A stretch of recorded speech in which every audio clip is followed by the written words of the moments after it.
तपस्वीजी बाहेर जाताच त्रिभुवनजी विक्रांतकडे पाहून आश्चर्याने म्हणाले, तो असं म्हणाला का की मी लवकरच आजोबा होणार आहे? विक्रांत काहीच बोलला नाही. तो फक्त वाणीकडे पाहत राहिला आणि तपस्वीजींचे शब्द त्याच्या मनात चित्रपटासारखे फिरत राहिले.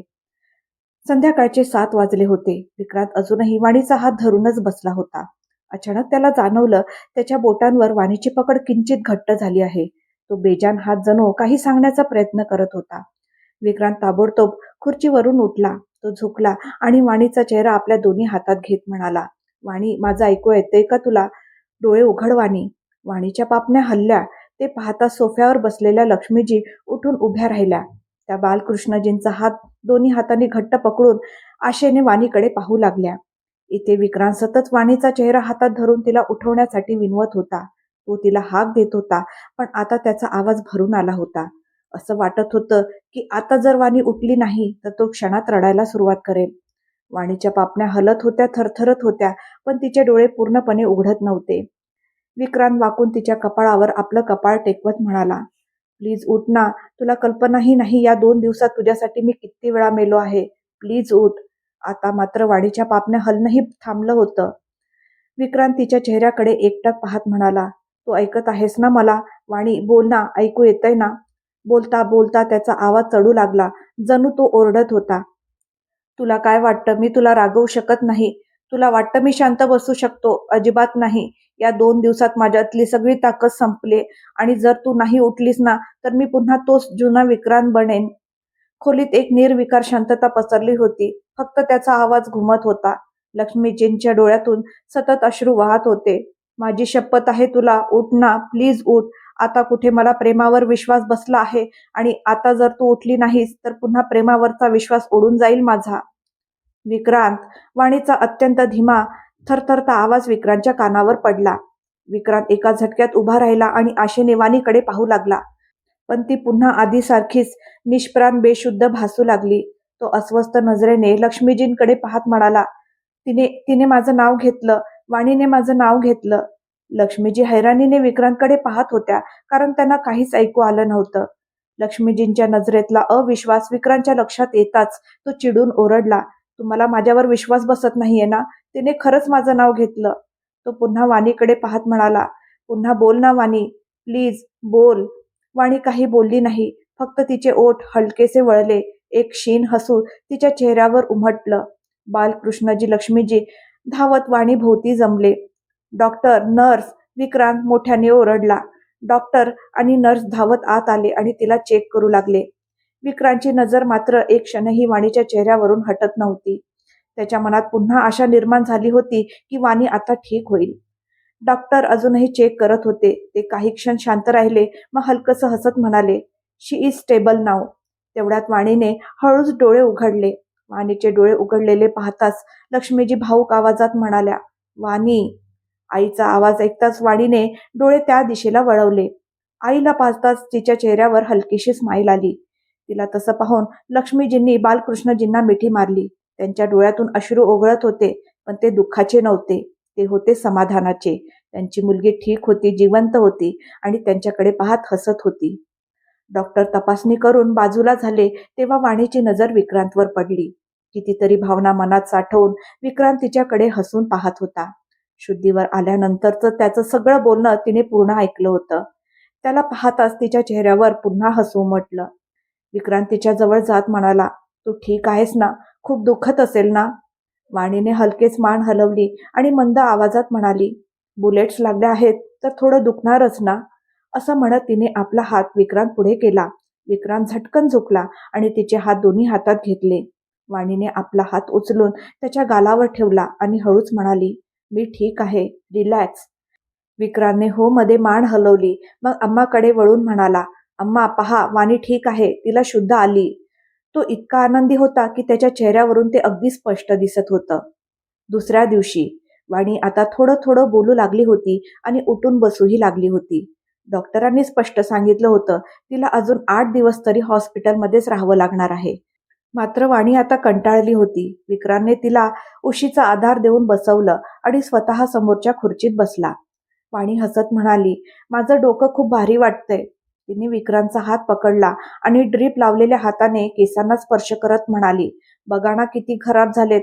मला नीट आंघोळ करायची आहे, केस धुवायचे आहेत. लक्ष्मीजी सोफ्यावरच बसल्या होत्या. त्या रागाने म्हणाल्या, खबरदार केस धुण्याचं नाव काढलंस तर. डॉक्टरांनी सांगितले जखमेवर पाणी लागायला नको. वाणीने तोंड फुगवून म्हटलं, पण अम्मा, माझे केस खूपच घाण झालेत. असं वाटतंय की जणू डोक्यावर काहीतरी ओझं ठेवलंय.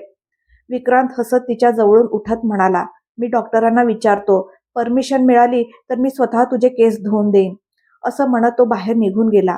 लक्ष्मीजी वाणीकडे पाहत म्हणाल्या, अगं बेटा, 2-4 दिवसाचीच तर गोष्ट आहे. घरी गेल्यानंतर मी स्वतः छान स्वच्छ करून देईन तुझे केस. वाणीने आईकडे पाहून हसत म्हटलं, अम्मा, तुमच्या या जावयाने मला खूप त्रास दिलाय.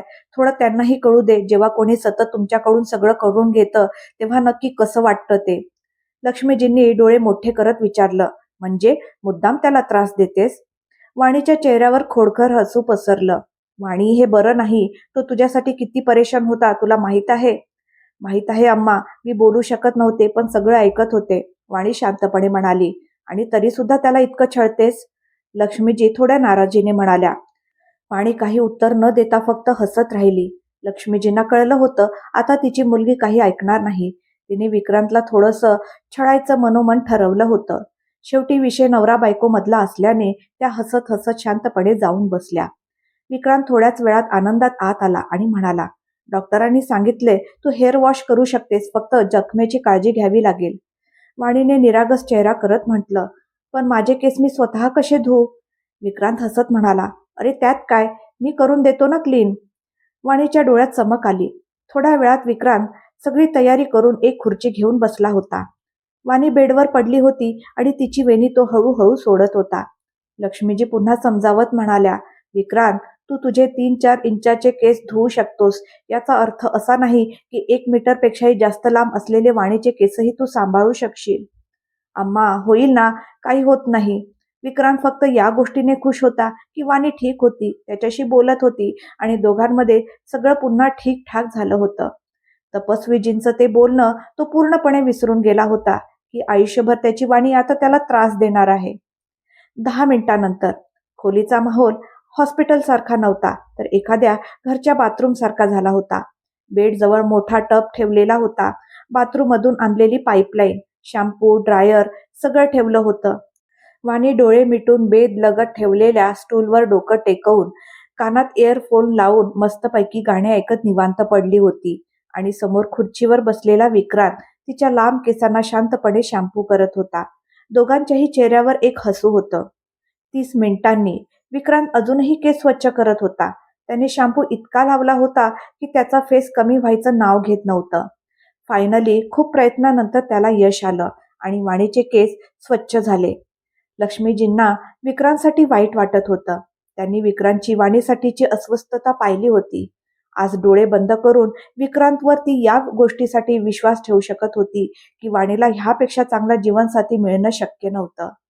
वॉर्ड बॉयला बोलावून विक्रांतने खोली स्वच्छ करून घेतली आणि आता टॉवेलने वाणीच्या केसामधलं पाणी पुसत होता. लक्ष्मीजींनी पाहिलं, खोली पूर्णपणे स्वच्छ झाली होती. वाणी पाठ करून बेडवर बसली होती आणि विक्रांत तिचे केस ड्रायरने सुकवत होता. बस कर, झालं बेटा. लक्ष्मीजी विक्रांतकडे पाहत म्हणाल्या. हो अम्मा, झालंय. त्याने वाणीकडे पाहिलं. आता ती खरंच फ्रेश दिसत होती आणि त्याच्याकडे प्रेमाने हसून पाहत होती. तिने मोबाईलमधल्या कॅमेऱ्यात स्वतःला पाहिलं आणि हसली. अम्मा, माझं मंगळसूत्र कुठे आहे? स्वतःला मोबाईलमध्ये पाहिल्यानंतर वाणीने विचारलं. लक्ष्मीजी विक्रांतकडे पाहू लागल्या. तेव्हा विक्रांत म्हणाला, माझ्याकडे आहे, पण तू ते आत्ता घालू शकत नाहीस. बँडेज निघाल्यावर घाल. आणि कुंकू? वाणी लगेच म्हणाली. ते मी आणलंय. असं म्हणत लक्ष्मीजी पुढे आल्या. त्यांनी ड्रॉवरमधून कुंकवाची डबी काढली आणि वाणीकडे दिलं. वाणी आपल्या हातात कुंकू घेणार इतक्यात विक्रांत तो डब्बा स्वतःच्या हातात घेत म्हणाला, मी लावतो. लक्ष्मीजी हसत सोफ्यावर जाऊन बसल्या. VIP रूमचा हा वॉर्ड एखाद्या आलिशान घराच्या रूमपेक्षा कमी नव्हता. गेल्या 3 दिवसापासून संपूर्ण कुटुंब इथेच होतं. विक्रांतने वाणीच्या भांगेमध्ये कुंकू भरलं. मग तिच्याकडे पाहिलं. कुंकू लागताच वाणीचा चेहरा कसा उजळून निघाला हे त्याला जाणवलं. डब्बा पुन्हा ड्रॉवरमध्ये ठेवत विक्रांत म्हणाला, थोडा वेळ आराम कर, मी ऑफिसचं काम आटपून घेतो. त्याचा हात पकडत वाणी म्हणाली, तुम्ही जाताय? विक्रांत मान नकारर्थी हलवत म्हणाला, इथेच आहे, पण कामही बघावं लागेल ना. त्याने तिच्या कपाळावर किस केलं आणि आपला लॅपटॉप काढून खोलीच्या कोपऱ्यातल्या सोफ्यावर बसला. विक्रांत जवळ बसला की तिला एकटं वाटत नसे, पण आता तो कामात गुंतल्यामुळे ती पुन्हा बोर होऊ लागली. लक्ष्मीजी दूर बसून मुलीच्या चेहऱ्यावर उमटणारे भाव पाहत होत्या. त्यांनी एकदा विक्रांतकडे पाहिलं, मग वाणीकडे, आणि बाजूला बसलेल्या बालकृष्णजींना म्हणाल्या, मी वाणीसाठी खूप खुश आहे. बालकृष्णजी हळूच म्हणाले, तुझ्या मुलीला बुलेट लागली होती, मरता मरता वाचली ती, आणि तू खुश होत आहेस? तिला गोळी लागली म्हणून नाही, पण तिच्या आयुष्यात अगदी तसाच जोडीदार आहे जसा प्रत्येक आईबाप आपल्या मुलीसाठी बघतात. आईसारखी माया करणारा, बापासारखी सुरक्षा देणारा, मित्रासारखा साथ देणारा आणि नवऱ्यासारखं प्रेम करणारा, असं म्हणत त्यांनी डोळ्यात दाटलेलं पाणी पुसलं. बालकृष्णजी देखील वाणीकडे पाहत होते. ती मोबाईलवर सेल्फी काढण्यात गुंतली होती. विक्रांत काम करता करता मध्येच कधीतरी वाणीकडे पाहत होता. तिचे मोकळे केस अर्धा चेहरा झाकून दोन्ही खांद्यावर पसरले होते. सुमारे 2 तासानंतर विक्रांतने आपलं काम आटपलं आणि लॅपटॉप बाजूला ठेवला. त्याने लक्ष्मीजींकडे पाहिलं. बालकृष्णजी सोफ्याच्या एका बाजूला झोपले होते, तर लक्ष्मीजी दुसऱ्या बाजूला. वाणी मोबाईलवर गेम खेळत बसली होती. मध्ये 2दा डॉक्टर येऊन तिची तपासणी करून गेले होते. विक्रांत तिच्याकडे येत म्हणाला, बस कर आता, डोळ्यावर एवढं प्रेशर देणं चांगलं नाही. थोडं रागवतच त्याने तिच्या हातातून मोबाईल काढून घेतला. विक्रांत, वाणीने तोंड फुगवून त्याच्याकडे पाहिलं. नाही वाणी, तुझं डोकं खूप दुखेल, अजून तू थोडी कमजोर आहेस. वाणी अजूनही निरागस चेहरा करून विक्रांतकडे पाहत होती. विक्रांत डोळे बंद करत मोबाईल तिच्या पुढे करत म्हणाला, गेम खेळू देणार नाही तुला, आणि नो म्हणजे नो. तोंड वाकडं करून वाणीने मोबाईल साईड टेबलवर ठेवला आणि आईला हाक मारली, अम्मा उठा ना, माझ्याजवळ या, माझ्याशी बोला. विक्रांतला समजलं वाणी नाराज झाली आहे. लक्ष्मीजी उठून आल्या आणि तिच्या गालावरून प्रेमाने हात फिरवल्यानंतर हसत कंगवा काढत म्हणाल्या, चल थोडंसं फिरून बस, मी तुझी वेणी घालते. वाणीने कंगव्याकडे पाहिलं आणि हसत लक्ष्मीजींच्या हातातून तो घेत म्हणाली, तुम्ही समोर बसून माझ्याशी बोला ना, असं म्हणत तिने कंगवा विक्रांतकडे दिला. विक्रांतला ताबडतोब समजलं आता त्याला तिची वेणी घालायची आहे. केस धुताना त्याला आधीच लक्षात आलं होतं की मुलींचे केस सांभाळणं काही सोपं नसतं, आणि वेणी हे तर त्याने आयुष्यात कधीच केलं नव्हतं. वाणी आपल्या आईशी इकड तिकडच्या गप्पा मारत बसली होती आणि विक्रांत तिचे केस विंचरून वेणी घालण्यात मग्न झाला होता. वेणी घालताना केसाचे 3 भाग करताना त्याच्या हातून केस थोडेसे ओढले गेले. वाणीने मान वळून त्याच्याकडे रागाने पाहिलं. सॉरी सॉरी, चुकून झालं, नीट बांधा ना, असं म्हणत ती पुन्हा लक्ष्मीजींशी बोलू लागली. विक्रांतला आता आठवू लागलं होतं जेव्हा तो आजारी असायचा. वाणीने तर त्याच्याकडून फक्त केस धुवून घेतले होते, पण विक्रांत स्वतःला इतकं सोडून द्यायचा की बिचाऱ्या वाणीला 6.5 फूट उंच माणसाला बाथरूममध्ये नेऊन आंघोळ घालावी लागायची. हे सगळं आठवताच विक्रांतच्या चेहऱ्यावर हलकीशी स्माईल आली. जसे तसे करून त्याने वाणीची वेणी पूर्ण बांधली. वाणी वेणी हातात घेऊन गोल गोल फिरवत म्हणाली, इतकी चांगली नाही बनली, पण चालेल, ठीक आहे. विक्रांतने एक हात मागे आणि एक हात पोटाशी ठेवत नम्रपणे झोकून म्हटलं, आपली सेवा करणं हळूहळू शिकतो आहे मॅडम. विक्रांतचं बोलणं ऐकून वाणी खळखळून हसली. तिच्या हसण्याने विक्रांतसोबत अम्मा आप्पाही हसले. वाणीच्या हातातून मोबाईल टेबलावर ठेवत विक्रांत म्हणाला, आता थोडा आराम कर, मी एकदा डॅडला पाहून येतो. मग लक्ष्मीजींकडे पाहत म्हणाला, हिच्या हातात मोबाईल अजिबात देऊ नका, खूप जास्त वापरते आता. हो, कारण मला बोर होतंय ना, वाणीने ताबडतोब उत्तर दिलं. तुझ्या डोळ्यावर ट्रेस नाही आला पाहिजे. एक वॉर्निंग सारखा कटाक्ष देत तो बाहेर गेला. इकडे वाणी आपल्या वॉर्डमध्ये आराम करत होती, तर तिकडे त्रिभुवनजींच्या वॉर्डमध्ये त्यांच्यासमोर बसलेली व्यक्ती त्यांच्याशी बोलत होती. त्रिभुवनजींच्या चेहऱ्यावरचा राग पाहून सहज ओळखता येत होतं की जो कोणी त्यांना भेटायला आला आहे त्यांना पाहून ते अजिबात खुश नाहीत. आणि तेव्हाच विक्रांत दार उघडत आत आला आणि म्हणाला, डॅड, कसे आहात तुम्ही? त्रिभुवनजींची नजर विक्रांतवर गेली आणि त्याचबरोबर त्यांच्यासमोर बसलेल्या त्या बाईनेही मागे वळून पाहिलं. वाणी आणि त्रिभुवनजींची तब्येत सुधारत आहे या आनंदाने विक्रांत चेहऱ्यावर खूप सारी खुशी घेऊन त्या खोलीत आला होता आणि आपल्या वडिलांना समोर बसलेला पाहून तो खुशही झाला होता. पण जशी त्याची नजर त्या समोर बसलेल्या बाईवर गेली, क्षणभरात त्याच्या चेहऱ्यावरचा आनंद गायब झाला. दोघेही एकमेकांकडे पाहत राहिले. त्रिभुवनजींच्या चेहऱ्यावर मात्र एक विचित्र भीती दिसत होती. त्यांची इच्छा नव्हती की या दोघांचा कधी सामना व्हावा. त्यांनी पाहिलं, विक्रांत आणि ती बाई दोघेही एकमेकांकडे सतत बघत आहेत. खोलीत येण्याआधी विक्रांतच्या चेहऱ्यावर जे हसू होतं ते आता पूर्णपणे नाहीसं झालं होतं. हळूहळू त्याच्या मुठी आवळल्या जात होत्या आणि त्याचे डोळे रागाने लाल होत चालले होते. ती बाई उठून उभी राहिली आणि हसत म्हणाली, "कसा आहेस बेटा?" बेटा हा शब्द त्या बाईच्या तोंडून ऐकून विक्रांतचे जबडे घट्ट आवळले गेले. कोणताही प्रतिसाद न देता तो फक्त रागाने तिला पाहत होता. त्याचे जबडे हलू लागले होते. दूर बसलेले त्रिभुवनजीही हे पाहत होते आणि ती बाई सुद्धा. तेव्हाच त्रिभुवनजी म्हणाले, "विक्रांत, माझ्याकडे ये." त्यांनी दोन्ही हात पुढे केले. कदाचित त्यांची इच्छा होती की विक्रांतची नजर त्या बाईवरून हटून त्यांच्याकडे यावी. पण विक्रांतची नजर त्या बाईवरून हटत नव्हती. त्रिभुवनजींनी पुन्हा जोरात आवाज दिला, "विक्रांत." विक्रांतने मग त्रिभुवनजींकडे पाहिलं. त्रिभुवनजी अजूनही विक्रांतचा हात पकडण्यासाठी आपला हात पुढे करून बसले होते. विक्रांतने त्रिभुवनजींकडे पाहिलं, मग त्यांच्या हाताकडे. खोलीच्या आत येत त्याने आपला हात त्यांच्या हातावर ठेवला आणि म्हणाला, "कसे आहात आपण? आणि रॉबिन कुठे मेलाय? त्याला माहित नाही का खोलीत कोणाला येऊ द्यायचं आणि कोणाला नाही?" तो बाहेरच्या दिशेने पाहत मोठ्या आवाजात ओरडला, "रॉबिन!" त्याच्या आवाजातला राग इतका स्पष्ट होता की बाहेर बसलेला रॉबिन, जो कॉफी पीत होता, त्याच्या हातातल्या कॉफीचा मग पडता पडता वाचला. त्याच्या समोरच सिक्युरिटी गार्ड बसला होता. त्या गार्डकडे पाहत रॉबिन म्हणाला, "आता काय झालं?" सिक्युरिटी गार्डने नकारार्थी मान हलवली. रॉबिन धावतच आत आला. ती बाई जी आतापर्यंत हसत विक्रांतकडे पाहत होती, तिच्या चेहऱ्यावरचं हसू गायब झालं. कारण तिला चांगलंच माहीत होतं, विक्रांत तिला अजिबात पसंत करत नाही आणि त्याने रॉबिनला का बोलावलं आहे. "Yes sir."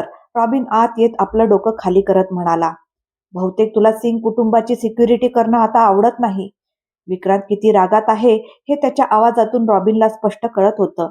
रॉबिन मान खाली घालून म्हणाला, "नाही सर, असं नाही आहे." "जर असं नाही आहे, मग कोणताही माणूस तोंड उचलून डॅडच्या रूममध्ये कसा आला आणि तुला कसं कळलं नाही?" विक्रांतच्या बोलण्यातून रॉबिनला कळलं की त्याला काय म्हणायचं आहे. त्याने त्या बाईकडे पाहिलं, मग त्रिभुवनजींकडे. कारण त्या बाईला रूममध्ये त्यानेच त्रिभुवनजींच्या परवानगीने पाठवलं होतं. रॉबिन मान खाली घालून म्हणाला, "सर, बिग बॉसने सांगितलं होतं." विक्रांत आता रागाने आपल्या वडिलांकडे पाहत म्हणाला, "डॅड, व्हाय?" त्रिभुवनजी विक्रांतचा हात पकडून बसले होते. त्यांनी दुसरा हातही त्याच्या हातावर ठेवत म्हटलं, "आधी शांत हो. रॉबिन, तू बाहेर जा." रॉबिनने मान खाली घातली आणि बाहेर निघून गेला. जाताना त्याने दरवाजा बंद केला. "अशी काय नाराजी बेटा?" त्या बाईने घाबरतच विक्रांतशी बोलण्याचा प्रयत्न केला. "पुन्हा एकदा तुमच्या तोंडून बेटा हा शब्द ऐकायचा नाही मला." विक्रांत दात आवळत प्रत्येक शब्दावर जोर देत म्हणाला, "मी तुझी आई आहे आणि तू माझा मुलगा. ही गोष्ट तू बदलू शकत नाहीस." ती बाई म्हणाली, "तुम्हाला आधीही सांगितलं आहे, मी तुमचा मुलगा नाही आणि खरं सांगू, तुम्ही कोणाचीही आई होण्याच्या लायकीचे नाही आहात." "विक्रांत!" ती बाई रागाने ओरडली. विक्रांत त्रिभुवनजींचा हात सोडून उभा राहिला आणि म्हणाला, "आत्ताच्या आत्ता या रूममधून बाहेर जा आणि पुन्हा डॅडच्या जवळ दिसू नका." "आणि डॅड, तुम्ही तिला आत येण्याची परमिशन कशी दिली?" तो त्रिभुवनजींकडे रागाने बघू लागला. "विक्रांत, शांत हो आणि माझ्याजवळ बस." त्रिभुवनजी म्हणाले. "बिलकुल नाही डॅड, तुम्ही मला शांत नाही करू शकत." "किती विष घातले तुम्ही माझ्याच मुलाच्या मनात माझ्या विरुद्ध." ती बाई त्रिभुवनजींना म्हणाली. "सुनंदा!" त्रिभुवनजी संतापून ओरडले. ते अजून काही बोलणार त्याआधीच विक्रांत जोरात ओरडला, "हिम्मत कशी झाली तुमची माझ्या डॅडबद्दल काही बोलण्याची?" विक्रांतची आई म्हणाली, "म्हणूनच म्हणते, तुम्हीच माझ्या मुलाच्या मनात विष भरलंय. आज माझाच मुलगा माझा तिरस्कार करतो." "मी तुमचा मुलगा नाही." विक्रांत पुन्हा संतापून म्हणाला. "तुमच्यासारखी स्त्री माझी काय कुणाचीही आई होऊ शकत नाही." "असं एवढं काय केलंय मी विक्रांत? फक्त एवढंच की मी माझं सुख निवडलं. मीच आनंदी नसते तर तुम्हाला कसं आनंदी ठेवलं असतं?" "ही नाराजी यासाठी नाही की तुम्ही तुमचा आनंद निवडला किंवा मला सोडून गेलात. ही नाराजी यासाठी आहे कारण डॅडने दिलेल्या त्या चेकसमोर तुम्हाला मी दिसलोच नाही. सांगा, तुम्हाला आठवतंय का की तुम्ही तुमच्या 12 वर्षाच्या मुलाला मागे सोडून गेलात? जर मी तुला सोडून गेले तर त्यासाठी फक्त मीच जबाबदार नव्हते, त्यासाठी त्रिभुवन जबाबदार होता. तो एक चांगला नवरा बनू शकला नाही, मला खुश ठेवू शकला नाही. बोला त्रिभुवन, काय मी चुकीचं बोलते?" मान्य आहे, कदाचित मी एक चांगला नवरा बनू शकलो नाही. जितका वेळ मला तुला द्यायला हवा होता, तितका देऊ शकलो नाही. पण तुझ्या इच्छाही तर खूप होत्या. पैसे कमवायचे असतील तर काम करावं लागतं सुनंदा. तुला भरपूर पैसेही हवे होते आणि माझा वेळही हवा होता. सांग, आता मी हे दोन्ही कसं करू शकलो असतो? म्हणजे तुम्ही दोघांनी मिळून मलाच खलनायक बनवून टाकलं. कधी विचार केला का की मी कशी राहिली आहे? का तुझे दोन्ही हसबंड तुला सोडून गेलेत काय? त्रिभुवनजी तिरकस हसत म्हणाले. हे ऐकता सुनंदा आश्चर्याने त्रिभुवनजींकडे पाहतच राहिली. तिला कल्पनाही नव्हती की त्रिभुवनजींना ही गोष्ट माहीत आहे. त्रिभुवनजी हसून म्हणाले, तू मला सोडूनही अगदी खुश होतीस सुनंदा. ही गोष्ट तुलाही माहीत आहे. मग हा ड्रामा कशासाठी? विक्रांतने सुनंदाकडे तिरकसपणे बघत टोमणा मारला. कदाचित त्यांचे पैसे संपले असतील म्हणून मागायला आली असेल.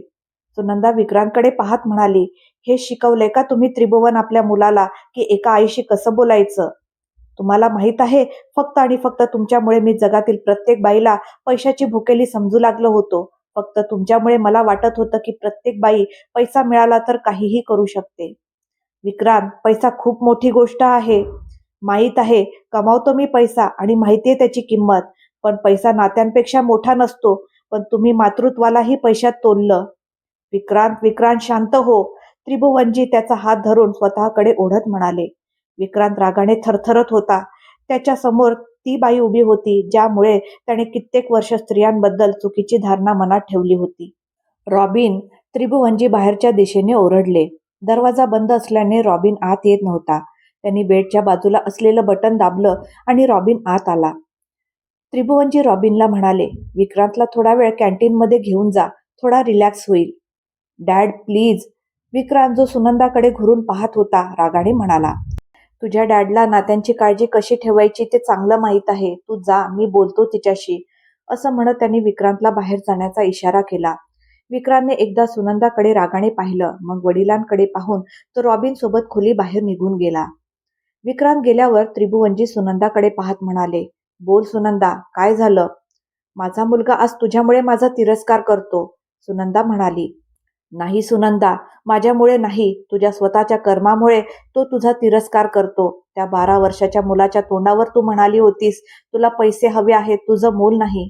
काय वाटतं तुला, तो इतका लहान होता की त्याला त्या वाक्याचा अर्थ कळणार नाही की त्याची आई त्याच्यापेक्षा पैशांना जास्त महत्त्व देते? पण एवढी नफरत? सुनंदा त्रिभुवनजींकडे झुकून म्हणाली. ही नफरत काहीच नाही सुनंदा. त्याचं हृदय तर दगडासारखं झालं होतं. आज त्याची पत्नी वाणीने त्या दगडाला मेणासारखं मऊ केलं आहे. नाहीतर जुना विक्रांत असता तर कदाचित आतापर्यंत तुला या खोलीच्या बाहेर फेकून दिलं असतं. त्रिभुवनजी जरा उंच आवाजात म्हणाले. काय बात आहे, आपल्या आईचा एवढा तिरस्कार आणि बायकोवर एवढं प्रेम. वाटतंय बापावर नाही गेला. सुनंदा टोमणा मारत म्हणाली. बापावरच गेला आहे. त्याचा बापही आपल्या बायकोवर खूप प्रेम करायचा. बायकोला पैसे हवे होते आणि बाप पैसे कमवण्यासाठी इतका व्यस्त झाला की त्याने हेच नाही ओळखलं की तो जे पैसे बायकोला देतोय त्याने त्याची बायको कोणत्या वाटेवर चालली आहे. हे ऐकून सुनंदाने मान खाली झुकवली. सुनंदा, तू माझ्यापासून वेगळी झालीस कारण तू म्हणाली होतीस की मी तुला वेळ देत नाही. पण खरी गोष्ट मलाही माहीत होती आणि तुलाही की सत्य काहीतरी वेगळंच आहे आणि इतक्या वर्षानंतर विक्रांतलाही ते कळून चुकलं आहे. तुम्ही कसल्या गोष्टीबद्दल बोलताय? काहीही बोलू नका. सुनंदा, तुझा तो आशिक ज्याच्यासोबत तुला राहायचं होतं, ज्याच्यासोबत तू मॉरिशसला निघून गेलीस, त्याबद्दल फक्त मलाच नाही विक्रांतलाही सगळं माहीत आहे. सुनंदा, जी आतापर्यंत मान खाली घालून बसली होती, तिने चकित होऊन त्रिभुवनजींकडे पाहिलं. काय वाटलं तुला आम्हाला माहीत नसेल? या सगळ्या गोष्टी विक्रांतने स्वतः शोधून काढल्या होत्या. नंतर त्रिभुवनजींनी आपल्या उशीला जरा ठीक केलं आणि मोबाईल हातात घेतला. सुनंदाच्या अकाउंटवर काही पैसे ट्रान्सफर करत ते म्हणाले, म्हणूनच आली होतीस ना?